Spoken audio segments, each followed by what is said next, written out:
Hello my friends and welcome to Turn 1 Sol Ring. So, it's the best time ever to be a Commander player because the Commander Precon decks are coming out soon, and you and I are going to be taking a look through those spoilers to determine which decks we might want to get. But first, before we do that, we need to open a booster pack for Hope. And it looks like, oh wow, we got a pack of Modern Horizons. Booster Packs for Hope is where I, during the intro to every video, open a pack of Magic cards, and then sell those Magic cards on eBay, and the proceeds from those sales go to charity. This month, August 2019, the charity is the Humane Society, which has been helping doggos and cattos find really good homes. And if you want to help support Booster Packs for Hope, you can nominate a charity down in the comments section. You can go on over to the Turn 1 Sol Ring Facebook page and vote in the poll there for next month's charity.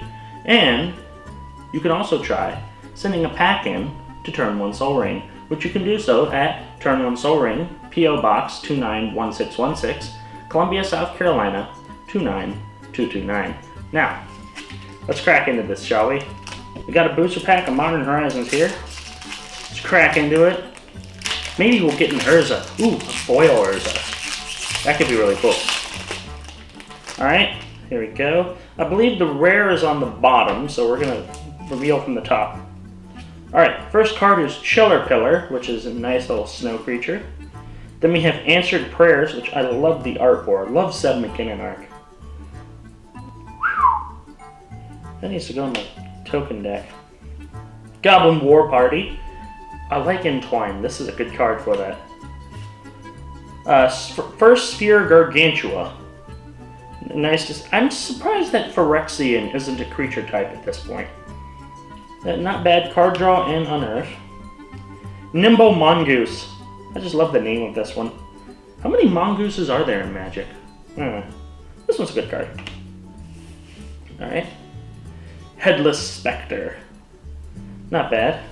A little bit of card force discard. Shelter, which is actually has they don't do protection that often anymore, and it's also a good cantrip. Nature's Chant is a really good card for any Selesnya token deck or any Selesnya deck in general. Elvish Fury. Not bad. There's better pump spells out there, but not bad. Putrid Goblin. Persist. I really like Persist as a mechanic, because it's just like you're getting 2 for 1, essentially. Alright, now we're into the uncommons, and we got Sling Gang Lieutenant, which is not bad. It's got a nice little... If my Krinko deck could run black, this would go in it. Then we got Valiant Changeling, which is not bad. For 7 mana, you get a 3/3 double strike, but it also costs like 1 less. Ooh, not bad. Then we got a Lonely Sandbar. I don't know what they're talking about. I would totally vacation here. And rare is Tectonic Reformation, which each land in your card has Cycling Red. Not a bad card, not a bad card. We have a Snow-Covered Swamp. And we have, for the art card, we got the Scour All Possibilities. We got a Bear token. That's also a Shapeshifter token, which kind of works out in a weird, beautiful way. So that was the pack. No Urza, sadly, but you know what? We got some pretty good cards here, and I can't wait to see how many of them we're able to sell for the Humane Society. So let's get into those Commander spoilers, shall we? Alright, so what I'm going to do is start from day 1 here on Mythic Spoiler. I really like Mythic Spoiler as a website, by the way. And I'm just going to kind of go through some cards that on here. I'm going to have the cards probably right about here. And I'm just going to kind of go over them and look at the different cards. I'm definitely going to be spotlighting a lot of them. And the first one I'm going to be spotlighting is Cadena, Slinking Sorcerer. To be fair, a lot of the primary commanders from this set don't really excite me. I know it's kind of heresy to say, but what I'm really interested in with this set is a lot of the secondary commanders. For instance, the Legendary Wall. Let me find that. Yes, The legendary wall, Pramicon, Sky Rampart. I like this card because this card is bonkers, and I kind of want to build a wall tribal deck. I've always kind of wanted to do that, but now it's in the right colors because Jeskai is the only colors for walls.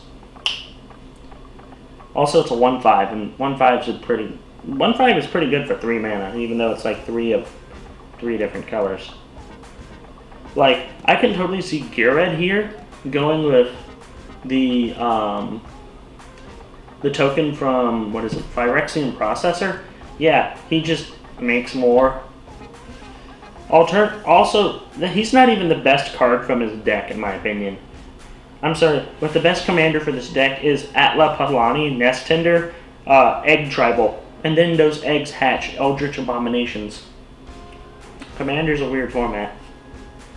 That deck, I like it because there's a lot more, I wonder what could happen here. There's a lot more unpredictability, and I find unpredictability of commander decks can do one of two things.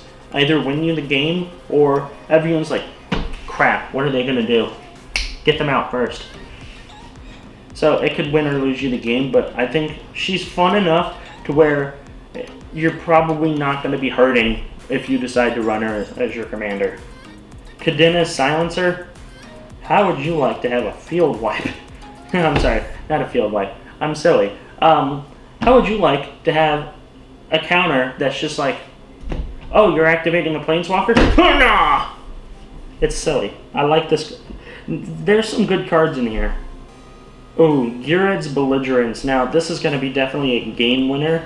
Maybe not in the sense of it wins you the game immediately, but this card, X damage as you choose among any number of target creatures. It's not even a fireball where you have to pay for each different target. You can just pay like 10 into this, wipe like a bunch of 2/2s and 1/1s, and then just populate. It's like, excuse me, I'm just going to tear you down, and then, oh look, I have built this magnificent cathedral out of your dead bodies.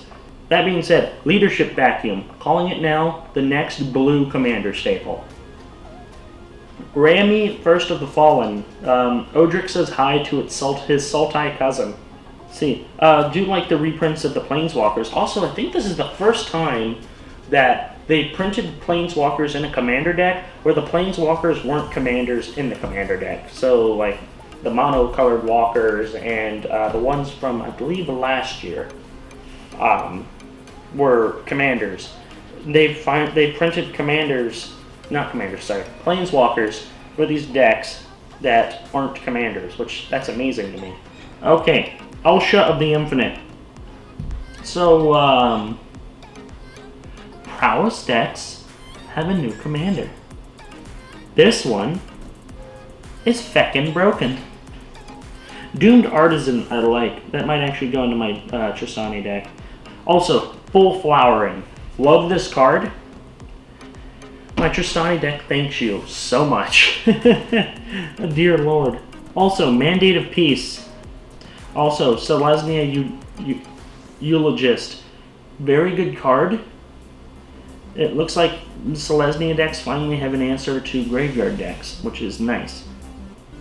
Also, Song of the World Soul, Jesus Christ. Look at this card. If your opponent makes the mistake of letting you keep this on the battlefield, they will pay for it so bad. Also, the card that everyone's talking about, Aeon Engine. Why? Why did you think we needed a card that was essentially a copy of one of those phenomenon from the Plane Chase deck? Why? Why did this need to be a card? The fact that people have already found a way to like lock down the game with it shows just how brutal it is. Now, to its credit, enters tapped, and you have to have another card out to make sure it doesn't enter tapped. But still, why, Wizards? Answer me. Why? Just why? Why did you think that was a good idea? That's all I have for the C19 spoilers. Which is your favorite spoiler? Let me know in the comment section below. If you want to help support the channel, consider liking the video and sharing this with all of your friends. It truly helps the channel grow. Something else that helps the channel grow is subscribing. Please consider doing so and make sure to hit that bell so you know when the next Turn 1 Soul Ring video is uploaded. If you want to help support Booster Packs for Hope, you can simply do so by nominating a charity down in the comment section below, going on over to the Turn 1 Soul Ring Facebook page, and voting for the next charity for next month. Or you can send a booster pack in for Booster Packs for Hope to Turn 1 Soul Ring, P.O. Box 291616, Columbia, South Carolina 29229. And as always, everyone, have a good one and have great games.